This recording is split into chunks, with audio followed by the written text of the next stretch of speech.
Indian legal system గురించి మీరు ఏం చెప్తారు? ఆర్గ్యుమెంట్ అంటే జస్ట్ అరవడం కాకుండా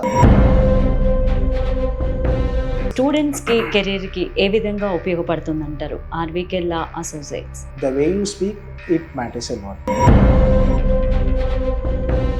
అసలు లా అంటే ఏంటి, దాన్ని ఎలా ఇంటర్ప్రిట్ చేయాలి, సెక్షన్ ఇప్పుడు మనకున్న చట్టాలు అనేవి సరిపోతాయి అంటారా? జస్టిస్ సామాన్యుడికి తొందరగా వెళ్ళే అవకాశం ఉంటుంది. More than 5,000 cases. We have 80 to 90% of success rate. Hi, hello, నమస్తే, welcome to HM TV. Law students internship లో ఏం నేర్చుకుంటారు?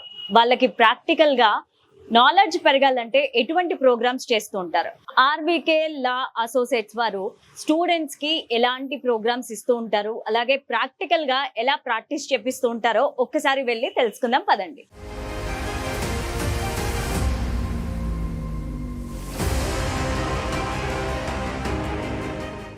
Hello. Hi. Hello. Hello, I'm Janvi. Janvi, how are you? I'm fine. How are you? I'm good, thank you so much. Welcome. So RVK law associates గురించి తెలుసుకోవాలనుకుంటున్నాము. And మీకు ఇక్కడ ఏం నేర్పిస్తారు? Sir వచ్చేసి he mentors us about research work, drafting. Okay. So మమ్మల్ని first రాగానే he asked us to research on different legal cases and issues. దీనివల్ల మా కాలేజ్లో నేర్పియనివన్నీ తెలుస్తాయి అన్నమాట. There we research only a little. ఇక్కడ మాకు చాలా రీసెర్చ్ అయిపోయడం. He teachers like according to the visual representations వాటితో కూడా నేర్పిస్తారు. చార్ట్ వర్క్, ప్రెజెంటేషన్స్, డిఫరెంట్ మెథడ్స్తో నేర్పిస్తారు అనమాట. ఇంతకు ముందు లా చదివేటప్పుడు 5 years తర్వాత కానీ ఆర్ 3 years తర్వాత కానీ ఇంటర్న్షిప్ ఉండేది. అండ్ ఇప్పుడు సెమిస్టర్కి ఉంటుంది. సో మీరు ఏ ఇంటర్న్షిప్ చేస్తున్నారు, అంటే ఏ సబ్జెక్ట్ మీద ఇంటర్న్షిప్ చేస్తారు? సో మేము ఫస్ట్ సింబాసిస్ నుంచి వచ్చున్నారు and also from VIT AP నుంచి వచ్చున్నారు. విట్ ఏపీ నుండి 5th years ఉన్నారు అండ్ సింబాసిస్ హైదరాబాద్ నుండి వచ్చేసి 1st years ఉన్నాం. మాకు ఇక్కడ ఇంట్రెస్ట్ పట్టి ఉంటుంది. సో కొంతమంది సివిల్లో ఇంట్రెస్ట్ ఉంటారు, కొంతమంది క్రిమినల్లో ఇంట్రెస్ట్ ఉంటారు. Sir is specialized in family law, NCLT, DRT, property law, చాలా క్రిమినల్ అన్నిట్లో సార్ ఎక్స్పర్టైజ్ కాబట్టి వాళ్ళ ఇంట్రెస్ట్ బట్టి దే కెన్ చూజ్ అనమాట. సో నేను ప్రస్తుతానికి సివిల్ అండ్ కార్పొరేట్లో ఇంట్రెస్ట్ కాబట్టి వాటి గురించి సార్ ఎక్కువ నేర్పిస్తారు. కంపెనీ లా గురించి, వాటి ప్రొసీజర్స్ గురించి నేర్పిస్తుంటారు. ప్రతి 6 monthsకి ఇంటర్న్షిప్ ఉంటుంది ఆర్ 1 yearకి ఉంటుంది. Both will help you in your life. Legal కెరియర్లో రెండు హెల్ప్ చేస్తాయి అన్నమాట. రెండు మీ legal college curriculum as well as practical లైఫ్ని బ్యాలెన్స్ చేస్తూ ఇక్కడ మాకు ఇంటర్న్షిప్ నేర్పిస్తారు. So it's all interesting. And so RVK law అసోసియేట్స్లో స్పెషల్గా ఇక్కడ ఇంటర్న్స్ చేయడం వల్ల మీ కెరీర్కి ఎలాంటి గ్రోత్ ఉంటుంది? As I mentioned before, college, law school curriculum is completely different from the practical legal life. అక్కడ మాకు బుక్ నాలెడ్జ్ సెక్షన్స్ అని చదువుకుంటాం, బట్ అది అప్లై చేసేది ఇన్ ద లీగల్ ప్రాక్టికల్ పర్స్పెక్టివ్లోనే చేయాలి. సో ప్రాక్టికల్ వరల్డ్లో. సో మేము ఇక్కడికి వచ్చాక సార్ మాకు ఎలా ఈజీగా గుర్తుపెట్టుకోవాలి, ఏమి చదవాలి, ఎలా చదివితే ఇవన్నీ గుర్తుంటాయి, and communication skills, interaction skills. నార్మల్గా కాలేజ్ కరికులంలో we don't have drafting there. Here sir makes us to drafting. మాకు పెటిషన్ డ్రాఫ్ట్ చేపిస్తారు, affidavit and vakalatnama, different other documents that are really important to put in front of court. ఇవన్నీ మా దగ్గర draft చేపిస్తారు. ఇవన్నీ కాలేజ్లో ఉండనివి we take that here, we learn it here. So it is very important for us to balance both of it. Okay. So కాలేజ్లో ప్రాక్టికల్గా నేర్చుకుంది ఇక్కడ నేర్చుకోవచ్చు. సో ప్రాక్టికల్గా ఎలా చేస్తారో ఒకసారి చూద్దామా? సో మేము presentations as well as charts చేస్తున్నాము. ఇంతవరకు మేము 20 days అయింది జాయిన్ అయ్యి. So this is the first chart that my friend Ridhima has prepared. Hello. Hi, I'm Riddhima. I'm from Symbiosis Law School. I'm an intern at RVK Law Associates. Okay. Here we indulge in various activities which help us understand the real life situations in a fun and interactive way. Okay. One of which is chart preparation. This has been done in teams so that there are a bonding between the other interns, and then the preparation of this also helps us get knowledge, and at the end of the day other people who come and visit here can also know the information by looking at the charts. This particular chart shows the process of trial of civil suits in India. Okay. It starts with the filing of suit, which is then considered of plaint by the court, and on satisfaction it is issued. There are two ways it can be proceeded further. One in which the summon is served, and the other where the summon is not served. So if the summon is served and the defendant appears, these are the processes that go through it. And if the defendant does not appear, then it is proceeded this way. And if the summon is not been able to serve, then there is reissuance of summon or service of notice through publication on newspaper. I will not explain the whole chat since it will bore you all, but this is the chat, and there are various other chats which will be explained further by my friend. Thank you. So the next chat is prepared by Siri. Hi Siri, hello, మీరేం explain చేయబోతున్నారు ఇప్పుడు? నా పేరు సిరివర్షిని. నేను symbiosis లా కాలేజ్లో చదువుతున్నాను. నాది first year అయిపోయి ఇప్పుడు సెకండ్ ఇయర్కి వెళ్తున్నాను. నేను చేసే కోర్స్ పేరు BBA LLB, అంటే bachelor of laws and bachelor in business administration. RVK law అసోసియేట్స్లో ఏంటంటే నార్మల్గా అడ్వకేట్స్ డ్రాఫ్టింగ్, కోర్ట్ ప్రొసీడింగ్స్ ఇవన్నీ నేర్పిస్తారు, కానీ సాఫ్ట్ స్కిల్స్ అనేవి నేర్పించారు. సాఫ్ట్ స్కిల్స్ అంటే ఒక అడ్వకేట్ కి ఉండాల్సిన మెయిన్ గుణం ఏంటంటే క్లయింట్స్ తో ఇంటరాక్ట్ అవ్వడం, కరెక్ట్. వాళ్ళని కంఫర్టబుల్ గా ఫీల్ చేయించడం. కానీ ఏ లా ఫర్మ్స్ లో నేర్పించరు. ఈ సార్ ఏం చేస్తారంటే ఇంటరాక్టివ్ గా ఉండడానికి, సాఫ్ట్ స్కిల్స్ పెంచుకోవడానికి చార్ట్స్ చేపిస్తారు, PPTs చేపిస్తారు. ఇప్పుడు ఈ చార్ట్స్ లో ఏంటంటే వేరే కాలేజ్ నుంచి కూడా చాలా మంది వచ్చారు. ఇప్పుడు వాళ్ళతో కలిసి ఇంటరాక్ట్ అవ్వడము, అందరం కలిసి గ్రూప్ ప్రాజెక్ట్ గా చేయడము, ఇలా చేయడం వల్ల మా బాండ్ చాలా స్ట్రాంగ్ అయింది. ఇంకా వేరే వాళ్ళతో ఇంటరాక్ట్ అవ్వడం కూడా మాకు చాలా సులభంగా అనిపిస్తుంది. అండ్ కమ్యూనికేషన్ స్కిల్స్ కూడా పెరుగుతాయి. నేను వేరే చోట కూడా ఇంటర్న్ చేశాను, కానీ అందరూ పేపర్స్ అని, డ్రాఫ్టింగ్ అని అలా పని ఇచ్చేసి పట్టించుకోరు సాఫ్ట్ స్కిల్స్ గురించి. కానీ సార్ ఏంటంటే సాఫ్ట్ స్కిల్స్ గురించి చాలా ఎక్కువగా ఎంఫసైజ్ చేస్తారు. అది ఆర్వీకే లా అసోసియేట్ స్పెషాలిటీ. ఓకే, సో ఇది మీ కెరీర్ కి ఎలాంటి గ్రోత్ ని ఇస్తుంది అనుకుంటున్నారు? ఒక లాయర్ కి ఉండాల్సిన మెయిన్ గుణం కమ్యూనికేషన్ స్కిల్స్ కదా. సో సాఫ్ట్ స్కిల్స్ పెరిగితే క్లయింట్స్ తో మాట్లాడడం, ఇంటరాక్ట్ అవ్వడం, అది నేర్పిస్తుంది. Okay, so tell me about this chart. Hierarchy of courts in India, metropolitan courts, supreme court, district and session courts. అందరికీ తెలుసు సుప్రీం కోర్ట్ అనేది ఎపెక్స్ కోర్ట్, దాని కింద హైకోర్ట్ ఉంటుంది, లేబర్ కోర్ట్, ఫ్యామిలీ కోర్ట్స్, ఇవన్నీ చిన్న చిన్న కోర్ట్స్. మీకు అన్ని డీటెయిల్డ్ గా అవసరం పడకపోవచ్చు. This is like the overall summary of the courts in India. Okay, so ఇలా ప్రాక్టికల్ గా అందరూ ప్రాక్టీస్ చేస్తూ ఉంటారు. ప్రాక్టికల్ మేము చేయడం వల్ల మాకు ఇంకా గుర్తుంటుంది, మేము గుర్తు పెట్టుకోగలుగుతాము. నార్మల్ గా చదివితే ఏంటంటే అదంతా రీటైన్ అవ్వదు, మాకు ఈజీగా పిన్ పాయింట్స్ అన్ని గుర్తుంటాయి. ఈజీగా కలర్ఫుల్ గా ఉండడం వల్ల క్యాప్చరింగ్ గా ఉంటుంది. సో బ్రెయిన్ లో అన్ని ఫిక్స్ అయ్యి మాకు గుర్తుంటాయి. Okay fine, thank you so much. Practice చేయడంతో పాటు ప్రాక్టికల్ గా అండ్ మీకు అడ్వైజర్స్ అవసరం అవుతూ ఉంటాయి సీనియర్ లాయర్స్ వి. సో అలా ఎవరైనా చేస్తూ ఉంటారా? So sir వచ్చేసి he's the main lawyer advocate here. Okay, We have senior advocate Anusha ma'am. Okay, ఒకసారి తీసుకెళ్తాను ఆమె యా దగ్గరికి షూర్. కూడా. Hi ma'am. Hello madam. So RVK law associates గురించి ఒక్కసారి చెప్పండి, అండ్ మీ రోల్ ఏంటి ఇక్కడ? నా పేరు కొనతం అనూష. నేను జూనియర్ అసోసియేట్స్గా ఆర్వీకే లా అసోసియేట్స్లో వర్క్ చేస్తున్నాను. లోయర్ కోర్ట్స్, డిస్ట్రిక్ట్ కోర్ట్స్ అన్నీ చూస్తాను. హైకోర్టు, సుప్రీంకోర్టు మ్యాటర్స్ మా సీనియర్ వంశీకృష్ణ సార్ చూస్తారు. ఓకే, సో ఆర్వీకే లా అసోసియేట్లో ఇంటెన్స్ చేసే వాళ్ళ ఫ్యూచర్ ఏ విధంగా ఉంటుంది, అండ్ ఇది వాళ్ళ కెరీర్కి ఎలాంటి గ్రోత్ని తీసుకొస్తుంది? మనకి లా ఫీల్డ్ అనేది ఎవ్రీడే ఎడ్యుకేషన్ లానే ఉంటుంది. అమెండ్మెంట్స్ కొత్తవి అవన్నీ. సో వాళ్ళు ఏంటంటే ఎప్పుడు చదువుతూ ఉండాలి. మన దగ్గర నేర్చుకోవడానికి లాట్ ఆఫ్ కేసెస్ ఉన్నాయి. సో వాళ్ళు వర్క్ చేస్తూ నేర్చుకోగలరు ఇక్కడ. ఓకే, సబ్జెక్ట్ కాకుండా ప్రాక్టికల్ గా వాళ్ళు నేర్చుకోగలరు. సో ఆర్వీకే అసోసియేట్స్ అనేది హైదరాబాద్ లో అసోసియేట్ అయ్యింది. దెన్ ఏపీ అలాగే తెలంగాణకి సంబంధించి డిస్ట్రిక్ట్లకి సంబంధించి కేసెస్ మీరు చూస్తారని నేను విన్నాను. సో అవన్నీ ఎలా కోఆర్డినేట్ చేసుకుంటూ ఉంటారు? మాకు అసోసియేషన్లో ఇంకా జూనియర్ అసోసియేట్స్ ఉన్నారు, మా టీం ఉంది. సో మేము వర్క్ కోఆర్డినేట్ చేసుకొని హైకోర్టు మ్యాటర్స్ సార్ చూడడము, సుప్రీంకోర్టు మ్యాటర్స్, లోయర్ కోర్ట్స్, ఇంకా మాకు ఒక టీం ఉంది. టీంతో కోఆర్డినేట్ చేసుకొని మేము ఏపీ కానీ తెలంగాణ ఎక్కడ కోర్ట్స్లో అయినా చూస్తాము. సో అనూష గారు, మీరు స్పెషల్గా ఎలాంటి కేసెస్ చూస్తూ ఉంటారు? రీసెంట్ డేస్లో ఎలాంటి కేసెస్ మీ దగ్గరకు వచ్చున్నాయి? నేను మ్యాటర్స్ అన్నీ చూస్తాను, లోయర్ మ్యాటర్స్ కానీ ఇవి. సో ఫ్యామిలీ మ్యాటర్స్ మనకి చాలా సక్సెస్ఫుల్గా 80 to 90% సాల్వ్ చేసినవి కూడా ఉన్నాయి. ఫ్యామిలీ మ్యాటర్స్లో మనకి 1.5 yearలో క్లోజ్ చేసి కూడా సెటిల్ చేసిన మ్యాటర్స్ కూడా ఉన్నాయి ఇక్కడ. సో ఆర్వీకే లా అసోసియేట్స్ గురించి ఒక్క వర్డ్లో చెప్పాలంటే ఏం చెప్తారు? ఆర్వీకే అనేది ఒక సక్సెస్ అండి. ఎవరికి ప్రాబ్లం వచ్చినా కూడా మన దగ్గర జస్టిస్ జరుగుతుంది. సో ఇక్కడ మనకి జస్టిస్ నమ్ముకొని వస్తారు, అది మనం 100% వాళ్ళకి ఇస్తాము. 80 to 90% సక్సెస్ఫుల్గా వెళ్తుంది. సో మేము లోపలికి ఎంటర్ అవ్వగానే కొంచెం హడావుడిగా ఉంది. మీ కేసుకి సంబంధించి ఒకరికి బెయిల్ వచ్చిందని చెప్పి కూడా విన్నాము. సో దాని గురించి ఒక్కసారి ఎక్స్ప్లెయిన్ చేస్తాం. అది SC/ST కేసు ఒకటి వచ్చిందండి. అది ఫస్ట్ బెయిల్ మనకి ఎట్లయినా అది క్యాన్సిల్ అయింది, డిస్మిస్ అయింది. సో సెకండ్ బెయిల్ హైకోర్టులో వేసాము. అది ఈ రోజు ఆర్డర్ అయింది సక్సెస్ఫుల్ గా. వాళ్ళ క్లయింట్ కూడా చాలా హ్యాపీగా ఉన్నారు, వాళ్ళ హస్బెండ్ జైల్లో ఉండడం వల్ల. సో ఆ కేసు మీ దగ్గరికి ఎప్పుడు వచ్చింది అంటే ఎన్ని రోజుల నుంచి కేసు జరుగుతా ఉంది? మాకు లాస్ట్ April 24th అతను అరెస్ట్ అయ్యాడు.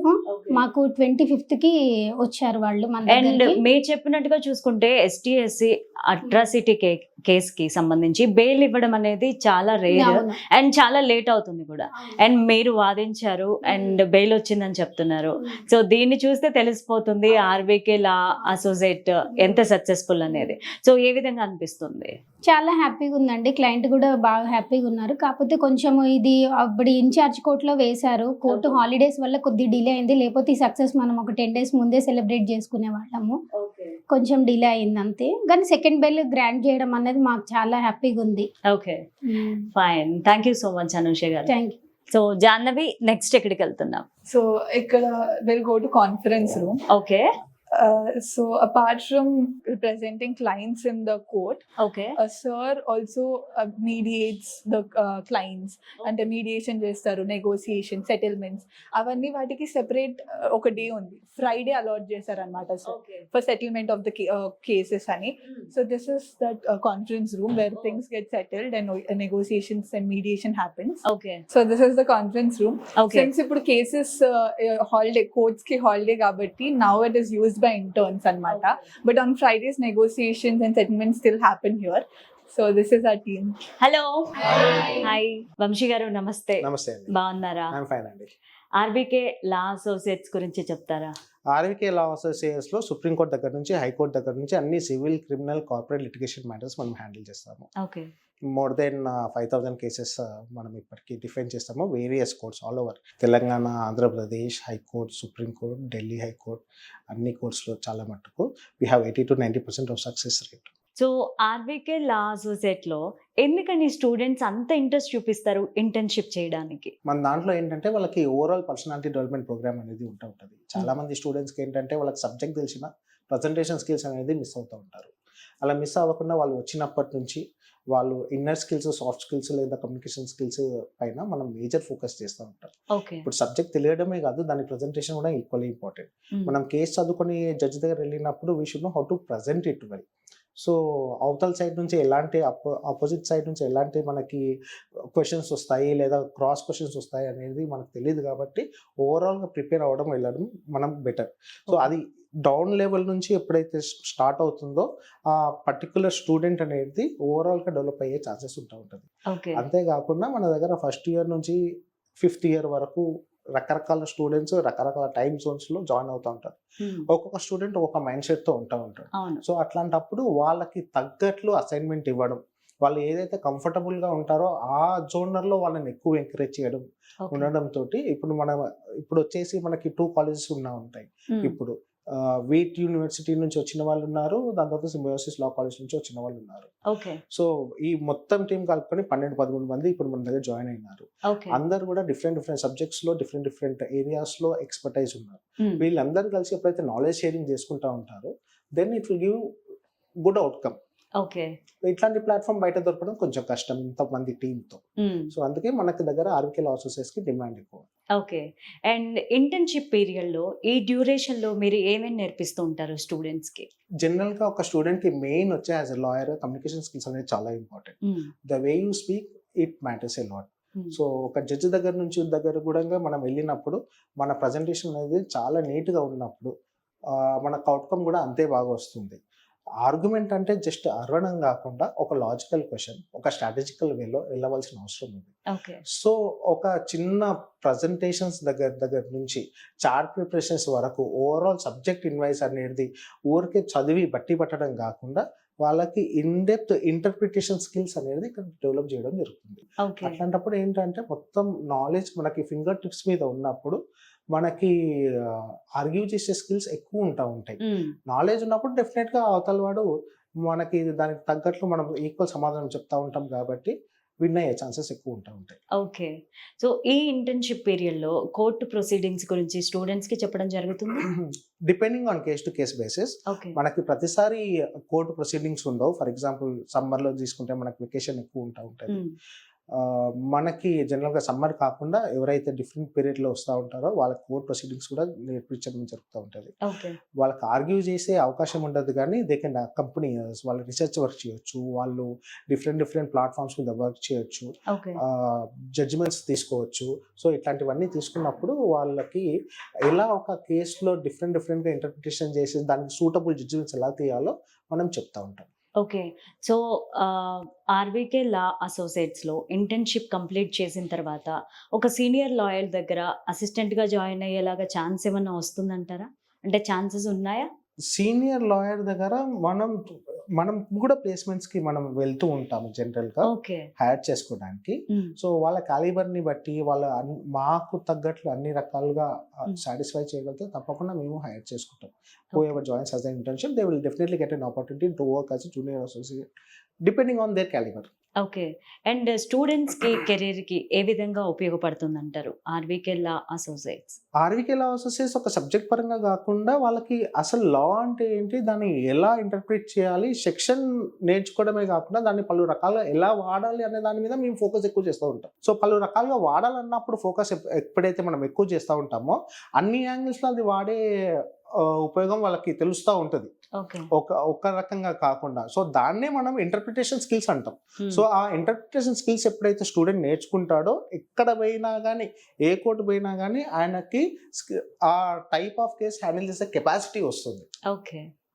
సో ఇంటర్న్షిప్ ని తీసుకోవడానికి మీ ఎలిజిబిలిటీ క్రైటీరియా ఏంటి, ఎలా ఉంటుంది? ఎలిజిబిలిటీ క్రైటీరియా ఏం లేదు, anybody can come and join. కాకపోతే వాళ్ళకి ఆ జీల్ ఉండాలి. ఇక్కడికి వచ్చి టైం పాస్ చేసే జోన్ లో కాకుండా వాళ్ళకి నేర్చుకునే తత్వం ఉంటే తప్పకుండా మనం వాళ్ళని ఎంకరేజ్ చేస్తాం. సార్, మీ దగ్గర ఇంటర్న్స్ చేసే స్టూడెంట్స్ కి స్టైఫండ్ ఇవ్వడం జరుగుతుందా? జరుగుతుంది, నాట్ ఆల్ కేసెస్ ఇది కూడా. So depending on case to case basis. మనం జనరల్ గా ఏంటంటే ఇంటర్న్షిప్ 45 days ప్రోగ్రామ్ ఉంటుంది. కొంతమంది అది ఎక్స్టెన్షన్ కావాలి సార్ మేము ఇంకా చేస్తామనేసి అంటారు. అట్లాంటప్పుడు 6 months to 1 year కూడా ఎక్స్టెండ్ చేసే అవకాశం ఉంటుంది. 45 days ప్రోగ్రామ్ లో ఏంటంటే వాళ్ళకి ఓన్లీ వాళ్ళ ఇంటర్పర్సనల్ స్కిల్స్ కానీ ప్రజెంటేషన్ స్కిల్స్ కానీ వాళ్ళ ఓవరాల్ రేపొద్దున అడ్వకేట్ అయిన తర్వాత వాళ్ళు ఎలా అయితే నేర్చుకోవాలో అవి నేర్పించి పంపిస్తాం. ఆ 6 months to 1 year ఉన్న వాళ్ళకి ఏంటంటే వాళ్ళకి డ్రాఫ్టింగ్, రీసెర్చ్ వర్క్ అన్ని కూడా నేర్పిస్తాం కాబట్టి వాళ్ళు మాకు యూజ్ అవుతారు. ఆఫ్టర్ 45 days తర్వాత మాకు యాక్చువల్గా ప్రొడక్షన్ స్టార్ట్ అవుతుంది, మాకు ఉపయోగపడతారు వాళ్ళు. సో 45 days తర్వాత ఉండే వాళ్ళకి 10,000 నుంచి ఇంటర్న్షిప్ స్టార్ట్ ఉంటుంది. So depending on that we will assign travel expenses కానీ ఏవి కానీ మేము చూసుకుంటాం. Okay. So Indian legal system గురించి మీరు ఏం చెప్తారు? ఇండియన్ లీగల్ సిస్టమ్ అనేది మనం బ్రిటిష్ కాలం నుంచి అడాప్ట్ చేసుకున్న ఒక లీగల్ సిస్టమ్. ఇప్పుడు ప్రజెంట్ చాలా మార్పులు జరిగినప్పటికీ కూడా, ఫర్ ఎగ్జాంపుల్ ఇప్పుడు మన 2023లో చూసుకుంటే కొత్త లీగల్ సిస్టమ్స్ ఇంట్రడ్యూస్ అయినాయి. ఫర్ ఎగ్జాంపుల్ భారతీయ న్యాయ సంహిత, భారతీయ న్యాయ సురక్షా సంహిత, భారతీయ సాక్ష్య సంహిత అని చెప్పేసి ఇంట్రడ్యూస్ అయినాయి. సో ఇవన్నీ కూడా మనకి ఇంతకుముందు సిస్టమ్ ఏవైతే ఉన్నాయో సిఆర్పిసికి, ఐపీసీకి, అందులో ఎవిడెన్స్ యాక్ట్కి ఏవైతే కట్ డౌన్ సిస్టమ్ ఉండి దాన్ని కొంచెం ఫాస్ట్ ట్రాక్ సిస్టమ్ ఏదైతే చేయాలనుకున్నారో అమిత్ షా గారు, దాన్ని చాలా మటుకు ఇంప్లిమెంట్ చేసినప్పటికీ కూడా ఇంకా కూడా రిబోస్ట్ లేకపోతే స్ట్రాటజికల్ ఇన్నోవేటివ్ వేవ్గా ఇంకా లీగల్ సిస్టమ్ తెచ్చే అవకాశం ఇంకా రావాలి.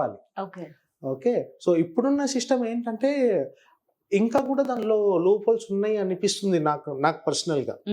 ఇప్పుడు మనకి లీగల్ సిస్టంలో ఏంటంటే అవతలి వాడు దాన్ని ప్రొలాంగ్ చేయాలి అనుకుంటే వాడు ప్రొలాంగ్ చేసే అవకాశం ఉంటుంది. అట్లాంటి సిస్టమ్ కానీ వాళ్ళకి ప్రొలాంగ్ చేసే అవకాశం కానీ ఇవ్వకుండా ఉండాలి. సో మీరు కోర్టుకు వెళ్ళినా, మేము కోర్టుకు వెళ్ళినా, ఎవరికి వెళ్ళినా కానీ ఒక లిమిట్ అనేది ఒక హియరింగ్కి, ఒక అడ్జర్న్మెంట్కి ఉండాలి. అలా లేకుండా ఎవరు వెళ్ళినా కానీ ఎన్ని హియరింగ్స్ అయినా లేకపోతే మేము నెక్స్ట్ టైం చేస్తామన్నా కానీ ఒప్పుకునే సిస్టమ్ ఎప్పుడైతే అది కట్ డౌన్ అవుతుందో జస్టిస్ సామాన్యుడికి తొందరగా వెళ్ళే అవకాశం ఉంటుంది. సో అందుకే రోబస్ట్ సిస్టమ్ అనేది ఇంప్లిమెంటేషన్లోకి వస్తే ఇంకా బాగుండేది. ఓకే. సో వంశీ గారు, ఇప్పుడు మనకున్న చట్టాలు అనేవి సరిపోతాయి అంటారా, లేకపోతే ఇంకా కొత్త చట్టాలు తీసుకురావాలి అంటారా ప్రెసెంట్ ఉన్న సిచ్యువేషన్ కి? ఇప్పుడున్న చట్టాలు అంటే మేడం, ఇప్పుడు చాలా మటుకు ఇప్పుడు మీరు ఎంఎస్ఎంఈ యాక్ట్ చూడండి. ఎంఎస్ఎంఈ యాక్ట్ అంటే ఏంటంటే స్మాల్ మైక్రోస్కోప్ ఇండస్ట్రీస్ కి ఉపయోగపడే ఒక యాక్ట్. ఆ యాక్ట్ ఏం చేస్తుందంటే విత్ ఇన్ 45 days లో ఎవరైతే వెండర్ పేమెంట్ ఫెయిల్ అవుతుందో వాళ్ళకి ఇమీడియట్ పేమెంట్స్ ఇచ్చే ఒక సిస్టమ్ తీసుకొచ్చింది. ఈ small scale industries like for example Modi గారు మేడ్ ఇన్ ఇండియా అన్న కాన్సెప్ట్ ఎప్పుడైతే వచ్చిందో మ్యానుఫ్యాక్చరింగ్ ఇండస్ట్రీస్ కానీ సర్వీస్ ప్రొవైడర్స్ కానీ సర్వీస్ ఇండస్ట్రీస్ కానీ ఎక్కువ అవుతా ఉన్నాయి. సో చిన్నవాడు కూడా నాకు ఎంప్లాయ్ కాకుండా ఆంటర్ప్రినర్షిప్ కి నేను ఎందుకు పోకూడదు అని ఒక మోటివ్ తో ముందుకు వచ్చినప్పుడు ఏమైందంటే చాలా రకాలుగా ఇండస్ట్రీస్ అనేది ఎస్టాబ్లిష్ జరగడం జరుగుతుంది. ప్లస్ గవర్నమెంట్ కూడా దాన్ని సామాన్యుడికి కూడా ఫండ్స్ ఇచ్చి ఎక్కువ ఎంకరేజ్మెంట్ ఉంటుంది. సో అలా ఫండ్స్ ఇచ్చి ఎంకరేజ్మెంట్ చేసినప్పుడు అవతలి వాడు ఏదో ఒక కారణంతో వెండర్ పేమెంట్స్ లేకపోతే ఇవ్వాల్సిన టైమ్లీ పేమెంట్స్ ఇవ్వకుండా డిలే చేసినప్పుడు అది వాడిపైనే కాకుండా గవర్నమెంట్ కూడా ఎఫెక్ట్ పడుతూ ఉంటుంది ఇండైరెక్ట్ గా. సో ఈ ఫాస్ట్ ట్రాక్ సిస్టమ్ ఏదైతే ఉందో, ఇప్పుడు నేను ఏదైతే చెప్పానో అది ఎంఎస్ఎంఈ యాక్ట్ అంటారు. సేమ్ థింగ్ ఎన్సిఎల్టీ లో కూడా ఉంది. ఎన్సిఎల్టీ అంటే నేషనల్ కంపెనీ లా ట్రిబ్యునల్. దాంట్లో కూడా ఫాస్ట్ ట్రాక్ కోర్టులో విత్ ఇన్ 1 to 1.5 years లో క్లియర్ అయిపోతా ఉంటుంది అది కూడా. అంతేకాకుండా ఇప్పుడు ఒక చిన్న చెక్ బౌన్స్ కేసు తీసుకోండి. చెక్ బౌన్స్ కేసు అనేది ఇప్పుడు మనకి సమ్మరీ ట్రయల్ కేసు అంటాం. సమ్మరీ ట్రయల్ కేసు అంటే ఏంటంటే అవతల వాడికి డిఫెన్సివ్ సిస్టమ్ మెకానిజం ఎక్కువ ఉండదు. ఫర్ ఎగ్జాంపుల్ మీరు ఒక లోన్ తీసుకున్నారండి, హోమ్ లోన్ తీసుకున్నారు, మీరు డిఫాల్ట్ అయినారు, ఏం చెప్తారు? ఎందుకు డిఫాల్ట్ అయినారంటే డిఫెన్స్ ఏమి ఉండదు, వన్ వే ఉంటుంది అంతా. దాన్నే సమ్మరీ ట్రయల్ అంటా ఉంటారు. సో విత్ ఇన్ 6 months లో అది క్లోజ్ అయిపోతూ ఉంటుంది రూల్ ప్రకారం. ఒక 1 month 2 months ఇటు అటు అయినా కానీ మాక్సిమం అది క్లోజ్ ఉంటుంది. సో ఇట్లాంటి మెకానిజం అనేది మన సివిల్ కేసెస్లో కానీ క్రిమినల్ ట్రయల్స్లో కానీ అందులో కూడా ఇంట్రడ్యూస్ చేస్తే ఇంకా బాగుంటుంది. అంతేకాకుండా ఇప్పుడు మనకి దిశ చట్టం వచ్చింది. అమ్మాయిల మీద ఏమన్నా అటాక్స్ కానీ అట్లాంటివి ఏమన్నా జరిగితే మిగిలిన క్రిమినల్ లాస్ అన్నిట్లో కూడా ఒక చిన్న 420 కేసు కావచ్చు, ఒక చిన్న చెక్ బౌన్స్ కేసు కావచ్చు, కన్జ్యూమర్ లాస్ కావచ్చు, వీటన్నిటిలో కూడా ఫాస్ట్ ట్రాక్ మెకానిజం వస్తే ఇంకా బాగుంటుంది. వంశీ గారు, ఇండియన్ లీగల్ సిస్టమ్ లో ఎలాంటి చేంజెస్ చేస్తే కేసులు తొందరగా ముగిసిపోతాయంటారు? కేసులు తొందరగా ముగియాలంటే అది ఒక గవర్నమెంట్ సెక్టర్ దగ్గర నుంచి, పబ్లిక్ సెక్టర్ దగ్గర నుంచి, అడ్వకేట్స్ దగ్గర నుంచి అందరూ కలిసి చేయాల్సిన ఒక పని. ఫర్ ఎగ్జాంపుల్ గవర్నమెంట్ సెక్టర్ దగ్గర నుంచి మనం చూసుకుంటే మనకి జడ్జెస్ స్ట్రెంత్ అంత ఎక్కువ లేరు. ఎవ్రీడే హీరింగ్స్ ఏవైతే కోర్టుకు వస్తూ ఉన్నాయో ఆ లిమిటెడ్ స్టాఫ్ తోటి అది చేయలేకపోతున్నారు. సో అన్నిటికంటే ముఖ్యంగా మనకి జడ్జెస్ స్ట్రెంత్ అనేది ఇంక్రీజ్ అవ్వాలి. అంతేకాకుండా కోర్ట్స్ కూడా ఇంక్రీజ్ అవ్వాలి. India is a highly populated city. Hyderabad కూడా ఇప్పుడు అంతే పాపులేషన్ ఎక్కువ అవుతా ఉంది. ప్లస్ సిటీ కూడా స్ప్రెడ్ అవుతా ఉంది. స్ప్రెడ్ అయిన ఏదైతే సిటీస్ ఉంటాయో దానికి తగ్గట్లు మన జ్యుడిషియల్ కూడా స్ప్రెడ్ అవుతూ ఉండాలి. లిమిటెడ్ కోర్ట్స్ పెట్టడం వల్ల ఏంటంటే బర్డన్ ఎక్కువ అయిపోతుంది. సో పెండింగ్ కేసెస్ అనేది ఎక్కువ ఉంటా ఉన్నాయి. ఎస్పెషల్లీ పాండమిక్ తర్వాత మేజర్ డిజాస్టర్ అనేది చెప్పుకోవాలి. ఈవెన్ జ్యుడిషియరీ కూడా అంతే ఎఫెక్ట్ అయింది దానివల్ల. ఈ కాంప్లెక్స్ లాస్ ఏవైతే ఉన్నాయో అవి ఇంకా సింప్లిఫై చేసి ఒక కామన్ మ్యాన్ కి అందుబాటులో ఉండేటట్లు తెస్తే ఇంకా బాగుంది. వంశీ గారు, ఇప్పుడున్న మన ఇండియన్ లీగల్ సిస్టమ్ కి టెక్నాలజీని యాడ్ చేస్తే ఈ విధంగా ఉంటుంది అంటున్నారు. అయితే మేడం, పాండమిక్ తర్వాత ఈ ప్రక్రియ ఏదైతే టెక్నాలజీని యాడ్ చేయడం విధానం ఏదైతే ఉందో ఆల్రెడీ ఎంటర్ అయిపోయింది. ఫర్ ఎగ్జాంపుల్ ఇప్పుడు మనకు వర్చువల్ హియరింగ్స్ ఉన్నాయి. తర్వాత కోర్ట్ స్టాఫ్ ఏంటంటే దానికి తగ్గట్లు టెక్నాలజీకి తగ్గట్లు వాళ్ళు ట్రైన్ అవుతూ ఉండాలి. అది సూపరింటెండెంట్స్ కావచ్చు, అక్కడ ఉన్న స్టాఫ్ కావచ్చు. సో ఇప్పుడు ఏఐ వచ్చేసింది. సో దానికి తగ్గట్లు అందరూ కూడా ట్రైన్ అయిపోతూ ఉండాలి. అంతేకాకుండా ఎప్పుడైతే టెక్నాలజీ పెరుగుతుందో ఆటోమేటిక్గా స్కామ్స్ కూడా ఇంక్రీజ్ అవుతూ ఉన్నాయి. టెక్నాలజీకి తగ్గట్లు ఇది కూడా ఈక్వల్గా ఇంక్రీజ్ అయ్యేటప్పుడు దానికి తగ్గ జాగ్రత్తలు కూడా జ్యుడిషియరీ తీసుకోవాల్సిన అవసరం ఉంటా ఉంటుంది. ఫర్ ఎగ్జాంపుల్ ఇప్పుడు స్క్రీన్ ఓవర్లే స్కామ్స్ ఎక్కువ అయిపోయినాయి, క్యూఆర్ కోడ్ స్కామ్స్ ఎక్కువ అయిపోతా ఉన్నాయి, మొబైల్ అప్లికేషన్ ఫ్రాడ్స్ ఎక్కువ అయిపోతా ఉన్నాయి. సో దీనికి తగ్గట్లు యాంటీ సిస్టమ్ కూడా ఉంటే ఇంకా బాగుంటుంది. సో ఎప్పుడైతే మనకి టెక్నాలజీ పెరుగుతుందో క్రైమ్ రేట్ కూడా అలానే ఇంక్రీజ్ అవుతా ఉంది. ఈ రెండు కూడా ఇంక్రీజ్ అయ్యేటప్పుడు దానికి యాంటీ సిస్టమ్ కూడా ఒకటి రెడీ అవుతా ఉంటే ఇంకా బాగుంటుంది. ఓకే, జ్యుడిషియరీ ఎగ్జామ్ రాసే అడ్వకేట్ ఎక్స్పీరియన్స్ ఎంత ఉండాలి అంటారు? అంటే వాళ్ళకి క్రైటీరియా ఏమన్నా ఉంటుందా? ఏ విధంగా ఉంటుంది? జ్యుడిషియరీ ఎగ్జామ్ రాసే ఎవరైతే స్టూడెంట్స్ ఉన్నారో వాళ్ళకి జనరల్గా ఇంతకుముందు వితౌట్ ఎక్స్పీరియన్స్ తీసుకునే వాళ్ళు ఇప్పుడు లేటెస్ట్ గా 3 years కండిషన్ అనేది ఇంపోజ్ చేశారు. ఈ 3 years కండిషన్ పెట్టింది ఎందుకంటే మీరు ఆ 3 years ప్రాక్టీస్ చేస్తే so that you can understand what actually the client pain is. ఆ క్లయింట్ పెయిన్ ఏంటో తెలియకుండా మీరు ఒకటేసారి జడ్జ్ అయిపోతే ఆ జస్టిస్ అనేది డెలివరీ అవ్వదేమో అని చెప్పి ఒక చిన్న గ్యాప్ ఉండడంతో అక్కడ 3 years పెట్టడం జరిగింది. ఫర్ ఎగ్జాంపుల్ ఒక ఉమెన్ వచ్చారు, మా అత్త మామ ఇంట్లో నా మీద ఫైట్ చేస్తున్నారు అని ఎప్పుడైతే అలిగేషన్ చెప్తా ఉన్నదో, అసలు ఒక అత్త పెట్టే బాధలు ఎలా ఉంటుందో మన జడ్జి మేడం తెలియాలి కదా. ఏమీ తెలియకుండా జడ్జ్ అయిపోతే ఎలా? ఓకే. సో అది ఎప్పుడైతే తెలుస్తుందో, ఆ పెయిన్ ఎప్పుడైతే తెలుస్తుందో, ఇప్పుడు మనం ఎంతో నమ్మకంతో ఒక ఫ్లాట్ లేకపోతే ఒక ప్లాట్ కొనుక్కొని ఉంటాం. Over a period of time అది దాని రేట్ పెరుగుతుంది. ఆ రేట్ పెరిగేటప్పటికి ఎవడో కబ్జా పెట్టేసినాడు అనుకోండి, ఆ పెయిన్ ఏంటో మనకు తెలియాలి. సో క్లయింట్ ఇంట్రాక్షన్ లేకపోతే జ్యుడిషియరీ వర్క్ లేకపోతే కోర్టులో మన ఎవ్రీడే హియరింగ్ ప్రాసెస్ ఏదైతే తెలుస్తుందో, అప్పుడు వీళ్ళకి లో లెవెల్ వర్క్ కూడా అన్ని అర్థమవుతా ఉంటది. ఓకే. దాన్ని బట్టి they can deliver good judgments. Okay. So Vamshi గారు, మీ ఫామ్ లో జాబ్ కావాలి అంటే ఎంత ఎక్స్పీరియన్స్ ఉండాలి అండ్ ఏం క్వాలిటీస్ ఉండాలి? We take up juniors from 0 experience to 30 to 40 years of experience. Okay. Okay, we have people where people are working for High Court, Supreme Court, lower courts. అందరు కూడా మన దగ్గర వర్క్ చేస్తూ ఉన్నారు. Okay. Particular experience కాకుండా వాళ్ళకి learning and adaptability ఉండే qualities ఉంటే డెఫినెట్గా they are in. Okay. And Vamshi గారు, ఈ మధ్య చాలా కొత్త రకాల కేసెస్ కూడా చూస్తూ ఉన్నాము. ఎస్పెషల్లీ మీ దగ్గరికి ఎలాంటి కేసెస్ మీద అప్రోచ్ అవుతూ ఉంటారు? అండ్ రీసెంట్ గా మీరు చూసిన పెద్ద కేసులు వాదించినవి ఏమున్నాయి? చూడండి, హ్యాస్ వి నో మీ మేజర్గా డైవర్స్ లో ఎక్కువ స్పెషలిస్ట్. అది కాకుండా ఇప్పుడు సివిల్ క్రిమినల్ అన్ని కూడా చేస్తూ ఉంటానని చెప్పాను. సో ఒక రీసెంట్ కేసులో అనేది నేను మీతో షేర్ చేస్తాను. ఏంటంటే ఒక అబ్బాయి ఈజ్ ఎన్ ఎన్ఆర్ఐ, మన హైదరాబాద్కి ఎప్పుడైనా ఒకసారి వచ్చి వెళ్తూ ఉంటాడు. Okay. Is blessed with 2 children. ఎప్పుడైనా ఒకసారి వచ్చి వెళ్తూ ఉంటారు కదా, over a period of time after 15 to 20 years he took retirement, he came back to India. Okay. ఇండియాలో ఉన్నప్పుడు ఏమైందంటే వాళ్ళ వైఫ్ ఆయనకి ఎట్లా తెలుసు అంటే, ఎవరైనా బయటికి వెళ్ళినప్పుడు ఎక్కడైనా బయటకు వెళ్ళినప్పుడు, ఎందుకండి మా ఇక్కడ అందరూ అబ్బాయిలు ఉన్నారు, నన్ను ఇట్లాంటి ప్లేస్కి ఎందుకు తీసుకొచ్చారు, లేదా ఎవరైనా ఒక పాలవాడు డోర్ కొట్టినప్పుడు నేను వెళ్ళానండి, పాలవాడు ఉంటాడు, అదేదో అబ్బాయిల దగ్గర నేను పొద్దున్నే వెళ్ళడం ఎందుకు, మీరు వెళ్ళండి అంటే ఈయన ఫీలింగ్ ఏంటంటే మా వైఫ్ ఎంత మంచిదో అన్న ఫీలింగ్లో ఇంకా ఉన్నాడనమాట. కంప్లీట్ నమ్మేసిన. వన్ ఫైన్ డే ఏమైందంటే, ఈయనకి 1 year ముందు యాక్సిడెంట్ అయింది ఏదో. So doctor advised him not to ఫిజికల్గా మీరు ఇంటర్కోర్స్లో ఇంటిమేట్ అవ్వకూడదని చెప్పారు. అలా చెప్పినప్పుడు ఏంటంటే ఆయన ఇంకా బ్యాక్ పెయిన్ ఉండడంతో అలాంటివి అన్నీ చేయకుండా ఉన్నాడు. అప్పుడు ఈ అమ్మాయికి సడన్గా గైనిక్ ఇష్యూ వచ్చింది. డాక్టర్ దగ్గర తీసుకెళ్ళారు. డాక్టర్ దగ్గర తీసుకెళ్ళిన తర్వాత ఈ అమ్మాయిని బయట కూర్చోబెట్టి హస్బెండ్కి వార్నింగ్ ఇచ్చారు. ఏంటంటే మీకు కొంచెం నా కామన్ సెన్స్ ఉందా, అలాంటి స్ట్రోక్స్ ఇస్తే అమ్మాయి భరించగలుగుతుందా, she is bleeding, can't you take care of your wife అని అన్నప్పుడు హీ వాస్ షాక్డ్. ఓకే. ఎందుకు ఇలా అయింది అని చెప్పి ఆయన షాక్. ఆయన వెళ్ళి బయట ఆ మేడంకి ఏం రివీల్ చేయలేదు. He only want to observe what is happening. Okay. అట్లాంటప్పుడు ఏం చేసినాడంటే, ఆయన అది మనసులోనే పెట్టుకొని వాళ్ళ ఇంటి ముందు ఒక చిన్న కెమెరా ఇన్స్టాల్ చేశారు.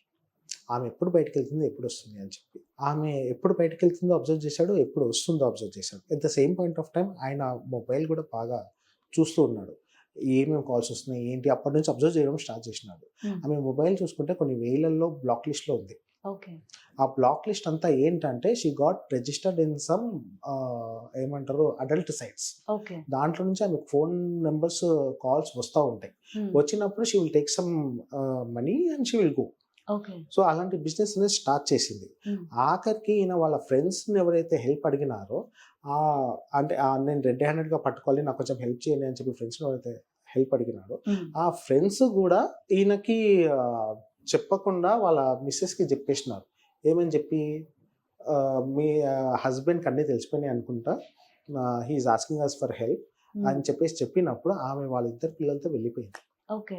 వెళ్ళిపోయి ఏమనిందంటే, నాకు నువ్వు ఎన్ఆర్ఐగా సంపాదించిందంతా నాకు ఇవ్వకపోతే నేను ఈ ఇద్దరిని కూడా ప్రాస్టిట్యూషన్లోనే దించుతానని బ్లాక్మెయిల్ చేసింది. టు అట్టర్ షో ఆమె కోసము 150 నుంచి 200 మంది పోలీస్ స్టేషన్కి వచ్చారు to save her. Okay. Biggest persons ఎవరైతే ఉన్నారో వాళ్ళు కూడా ఆమె clients. They all want to help her. So మన సిస్టమ్, మన జనాలు, మన క్రైమ్ రేషియో ఈ రకంగా ఉంది. So this is one of the incident, మేమందరం షాక్ అయిన ఇన్సిడెంట్.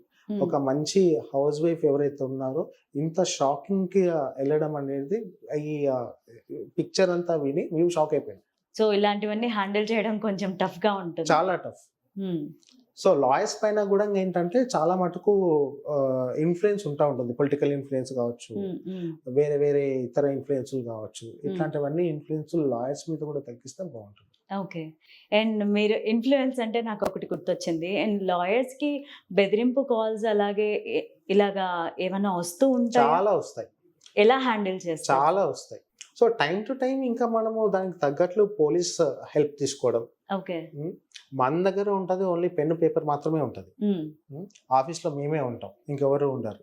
సో ఇట్లాంటి అడ్వర్స్ కాల్స్ వచ్చినప్పుడు దానికి తగ్గట్లు లీగల్ రెమెడీ అనేది మేము తీసుకుంటాం. వంశీ గారు, మీ లా ఇన్స్టిట్యూట్ లో స్టూడెంట్స్ కి ఎలా నేర్పిస్తారు ప్రాక్టికల్ గా, ఒకసారి చూపిస్తారా? తప్పకుండా మేడం. ఇప్పుడు అందరు కూడా స్టూడెంట్స్ డిఫరెంట్ టాపిక్స్ పైన వాళ్ళ ఇన్నర్ స్కిల్స్ చూద్దామని చెప్పేసి రెడీగా ఉన్నారు. One by one will go through. Yeah okay. Yeah. Hello everyone, my name is Maithili Karpe. I'm a second year law student of BBA LLB from Symbiosis Law School, Hyderabad. Today I'm going to be talking about domestic abuse against women and protection of women from domestic violence. First of all, domestic violence is a pattern of abusive behavior conducted by one person to the another in order to harm the other person. It can happen to women, children, or even men. Elderly can also be victims of domestic abuse. Usually, victims of domestic abuse are the ones that are trusting the abuser, etc. Hitting or slapping the partner, giving abusive words to them, or even controlling their money or not allowing the control of their own money can be considered as domestic violence. Myself Ashwini, I'm from IIT University, and today I'm going to present my topic on honor killing. Whereas honor killing refers to a murder of a person by their own family or the relatives due to the actions like intercaste marriage or interreligious marriage or rejecting arranged marriage. These can be prevalent in the Haryana, Punjab and Rajasthan. And the governing laws of honor killing are section 302 of IPC and 103 of BNS, that is punishment of the murder. And under IPC section 300, the murder is defined whereas an act of a person to cause bodily injury or to death of the person will be considered to be the murder. And the criminal conspiracy is defined under section 120B of the IPC, whereas when two or more persons doing an illegal act or legal act in a illegal way, these are the governing laws that govern the honor killing, but there is no specific legislation that deals with the honor killing. Good morning, I'm Ridhima. I'll be explaining about illegal possession of property and what a landowner can do in such a case occurs. Illegal possession examples are squatters occupying vacant land, encroachment by labourers, and tenant refusing to vacate the property. These are the property papers you need to prove your ownership, and these are the legal remedies you can do. The two main remedies are temporary injunction and permanent injunction. These are the sections you can refer to in case such a situation occurs. And to know further about the topic, you can read on these three cases, and these are the three main criteria in case you want to get an injunction. These need to be fulfilled, especially for a temporary injunction. Thank you so much. Greetings, my name is Anuja Chaudhary and I'm a second year law student from Symbiosis Law School, Hyderabad. And today I'm going to explain about Article 32, that is the right to constitutional remedies, which comes under Part 3 of the fundamental rights of Indian Constitution. It gives us the authority or the power to approach the Supreme Court if our fundamental rights are infringed or violated. It is divided into 4 clauses. To explain it further, the clause 1 basically says that we can directly move to the Supreme Court for enforcing fundamental rights. Clause 2 says that it can issue 5 writs.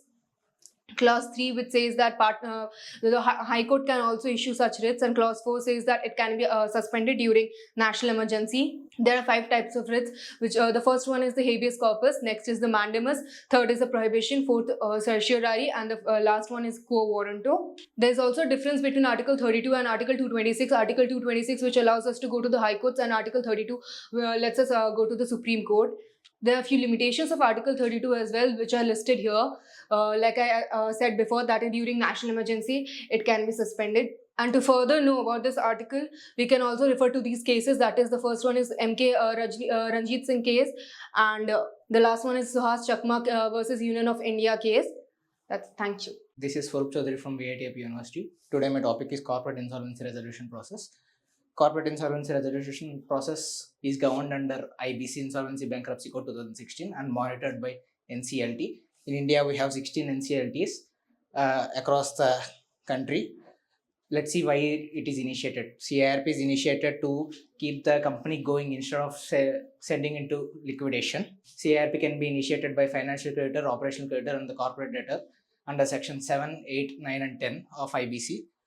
CIRP can be initiated when the company is defaulted by 1 crore rupees. Process of CIRP is the creditor sends a notice under section 8, the debtor sends a response, and an application is filed before the NCLT, where a period of moratorium is established under section 14 of the Act, after which an interim resolution professional is appointed. And if a viable insolvency plan has been formulated, then the plan is sent to NCLT for review. If the NCLT agrees the plan, the plan will be followed on. If the NCLT rejects the plan, the company will be sent into liquidation. Coming to the timelines, for large companies, it's generally 180 days, followed up by 270 and 330 days. For smaller companies, it's 90 days and finished at 135 days. My name is Sirivarshini, and today I'm going to be talking about women's inheritance rights. What women should know about their inheritance rights. Basically, inheritance rights are not just for men in the family. Even daughters are entitled to receive equal amount of property as the son in the family. Once a father passes away, if the father has a son and a daughter, the property rights of the father go equally to the daughter as well as the son. The misconception here is that a lot of people don't know and women don't have the education that they are also entitled to the ancestral property. This has come into force after the amendment of the Hindu Succession Act in the year 2005. Before the amendment of 2005, it was said that only sons are entitled to the property rights. But after the amendment, it was said that even daughters are equally entitled. These are the cases which answer the major question if the father has to be alive at the time of the property being passed on to the daughter. Prakash versus Phulvati said that the father has to be alive on the date of the amendment or after the amendment. Then only the daughter will be able to inherit the property. Then comes the next case, which is Danama versus Amar, which said even if the father is not alive during the amendment or after the amendments, it's still fine. The woman has this as a birthright. She can still inherit the property even if the father is not alive. So Vinita Sharma versus Rakesh Sharma crossed out the confusion of those two judgments and gave a clear judgment saying that it's fine even if the father is not alive, the daughter can inherit the property. This was a 3-judge bench and this cleared out the confusion of the previous 2 judgments. Thank you. This is Anusha. Today I'll be discussing about the very important legislation in India, which is the Protection of Children from Sexual Offences Act 2012. And before the POCSO Act has been enacted, the child abuse cases were prosecuted under IPC under section 375, 354 and 377. Since there is a gap in the legislation, the government has enacted POCSO. And after the main objective of the POCSO is protecting the children from various types of sexual offences. And this is a gender neutral act, which is a very progressive step in the Indian legal landscape. And these are the numbers. We can see the statistics for the need for the POCSO legislation. And after POCSO has come into force, there is a rapid growth in the reporting of cases, and there are some reforms brought under the act where they have set up fast track special courts, and also they have made the punishment stringent for the perpetrators. And these are not just the numbers, but these are the lives that are deeply affected by the children. And the cases have been reported, the cases have been accelerated because the act made it mandatory to report the cases. And this is a process like how we report the cases. First, we'll go and complain the report to Special Juvenile Police Unit or the local police unit, and then they send a report to the Child Welfare Committee, and within 24 hours, the steps will be taken to bring the child into the shelter homes. These are the offences which are treated under this act. These are some friendly procedure which is enacted by the act, which are included in the act. This is how a children's court look like. and these are the shortcomings of the act. This is a case where Supreme Court have given guidelines how to dispose an case. Thank you. So hi, my name is Janvi and I'm going to talk about on the topic of money laundering and corporate veil. Corporate veil is basically having a separate legal entity from shareholders as well as the company. So the company is different from shareholders. That's what the corporate veil is. So the corporate veil is misused as for money laundering. So they conceal the origins and the source that the money has been obtained from, and the corporate veil is being utilized illegally. That's what the money laundering role in corporate veil. For misusing the corporate veil, the courts have the authority to lift the corporate veil because it's illegal and it can be criminal or civil. So we have legal criteria for lifting the corporate veil. That is fraud, lack of separation, that is we can't separate the corporate veil as well as the shareholders, use of company as a sham, and the tax evasion. Myself, Rangaswamy, I am from EIT School of Law. So I am here to present about the case KV Tamil State represented by Deputy Superintendent of Police. This case is regarding honor killing, where the young couple was murdered by her own brother and father. So in this case, the key challenges faced by the court is that there is a delay in trial, where there are some 51 witnesses and all of the witnesses turned into hostile witnesses because of this thing, and there is a obligation not done by police officer. So this is other cause for delay of the trial, and hostile witnesses. So as I said earlier, hostile witness is nothing but where the person needs to speak on behalf of us, but in the court when they are questioning, they will speak on different ways. And so because of this thing, there is no proper law that is talking about honor killing. So we need a specific separate legislation. There is one a law commission, 242nd Law Commission, which also directed for a separate legislation. So because of this legislation, there will be preventive measures that will be taken. And thank you.